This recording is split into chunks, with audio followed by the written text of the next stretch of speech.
Hi అండి. Welcome back to our channel Ruthvika Jasvik. అందరూ ఎలా ఉన్నారు? బాగున్నారా?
లెమన్ జ్యూస్, ఒక కప్పు పెరుగు,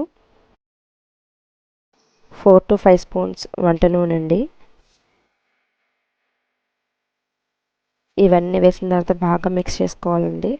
మసాలా అంతా చికెన్కి బాగా పట్టేంత వరకు బాగా కలుపుకోవాలి. బాగా కలిపిన తర్వాత దీనిపై మూత పెట్టి ఫ్రిడ్జ్లో ఒక హాఫ్ అన్ అవర్ పాటు ఉంచాలండి. ఈలోపు మనం ఫ్రైడ్ ఆనియన్స్ కోసం 2 ఆనియన్స్ తీసుకొని ఈ రకంగా కట్ చేసుకోవాలండి. ఇప్పుడు స్టవ్ ఆన్ చేసి మనం దేంతో అయితే బిర్యానీ చేద్దాం అనుకున్నాం ఆ గిన్నె స్టవ్ మీద పెట్టి డీప్ ఫ్రైకి సరిపడగా ఆయిల్ వేసుకోవాలండి. ఆయిల్ హీట్ అయిన తర్వాత మనం కట్ చేసి పెట్టుకున్న ఆనియన్స్ వేసుకోవాలి. ఈ ఆనియన్స్ డీప్ ఫ్రై చేయాలండి. గోల్డెన్ బ్రౌన్ కలర్లోకి రావాలి. ఆనియన్స్ అయితే వేగుతున్నాయండి. ఇవి వేగేలోపు మనం ముందుగా నానబెట్టుకున్న రైస్ తీసుకొని స్టవ్ మీద పెట్టుకుందామండి. ఇప్పుడు దీంట్లో సరిపడినంతగా సాల్ట్ వేసుకోవాలి. ఆనియన్స్ కూడా ఆల్మోస్ట్ వేగిపోయినాయండి. ఈ వేగిన ఆనియన్స్ని ఒక ప్లేట్లోకి తీసుకోవాలి.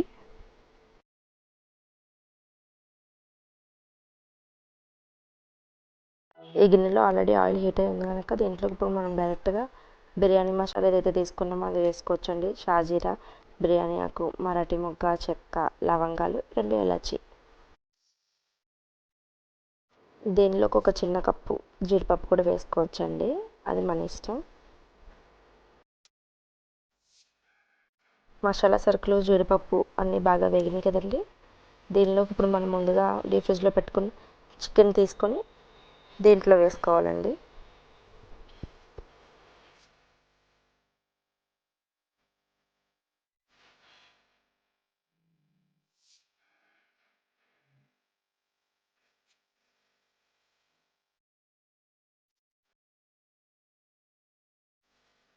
చికెన్ వేసిన తర్వాత ఒకసారి కలుపుకోవాలండి. మసాలా అడుగునుంది కదా అదంతా కలిసేటట్టుగా. దీనిలోకి ఇప్పుడు కొత్తిమీర, పుదీనా వేసుకోవాలి. మనం ఆల్రెడీ ముందుగానే వేయించి పెట్టుకున్న ఫ్రైడ్ ఆనియన్స్ కూడా కొన్ని వేసుకోవాలి.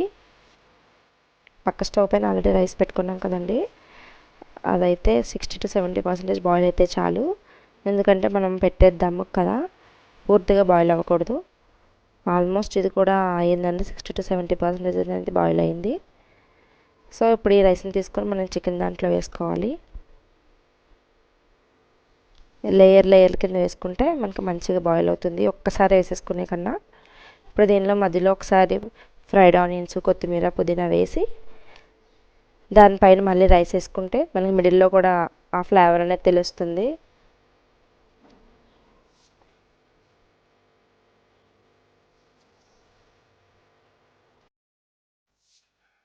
ఈ విధంగా మొత్తం రైస్ వేసేసుకొని లాస్ట్లో మళ్ళీ కొత్తిమీర, పుదీనా, మిగిలిన ఫ్రైడ్ ఆనియన్స్ అన్నీ వేసేసుకోవాలండి.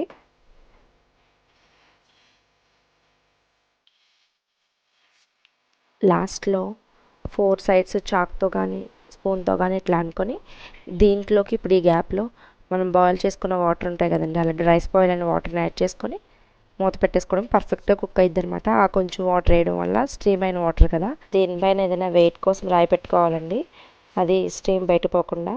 స్టవ్ హై ఫ్లేమ్లో నుంచి మీడియం ఫ్లేమ్లో టర్న్ చేసుకొని 25 to 30 మినిట్స్ ఉంచుకుంటే సరిపోతుంది. మనం పెట్టి 25 మినిట్స్ అయింది కదండి, ఇంకా స్టవ్ ఆఫ్ చేసుకొని వెంటనే తీసుకునే కన్నా ఒక 20 మినిట్స్ వెయిట్ చేసి తీస్తే పర్ఫెక్ట్గా కుక్ అవుతుందండి ఆ స్ట్రీమ్కి. చాలాసేపు వెయిట్ చేసాం కదా, ఇంకా వెయిట్ చేయలేము, చూసేద్దాం రండి. చూడండి ఎంత బాగా వచ్చిందో, పర్ఫెక్ట్గా పొడి పొడిగా. ఒకసారి కింద నుంచి పైకి అంతా కలుపుకోవాలండి, ఎందుకంటే చికెన్ గ్రేవీ మసాలా అంతా కింద ఉంటుంది కదా, పై రైస్ కావదు కదా. సో ఒకసారి అంతా మిక్స్ చేసుకోవాలి.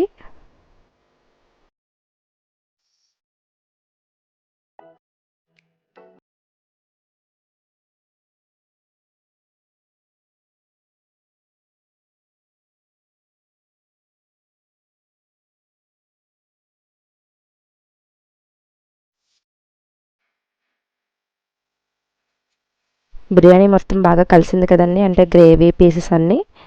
సో ఇప్పుడు ఏం చేయాలి, ప్లేట్లో తీసుకొని సర్వ్ చేసుకోవడమే.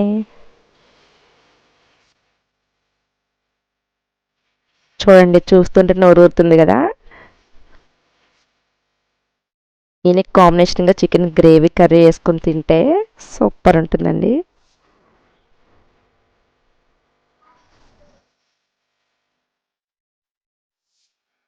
Finally chicken dum biryani ready. Taste చేసి ఎలా ఉందో మీరు కూడా చెప్పండి. నేనైతే టేస్ట్ చేశానండి, చాలా అంటే చాలా బాగుంది. మీరు కూడా ట్రై చేసి ఎలా ఉందో నాకు కామెంట్ చేయండి. మా వీడియో కనుక నచ్చినట్లయితే లైక్ చేసి, షేర్ చేసి, కామెంట్ చేయండి. ఇలాంటి మరిన్ని వీడియోస్ కోసం మన ఛానల్ సబ్స్క్రైబ్ చేసుకోండి. Thank you for watching. Bye bye.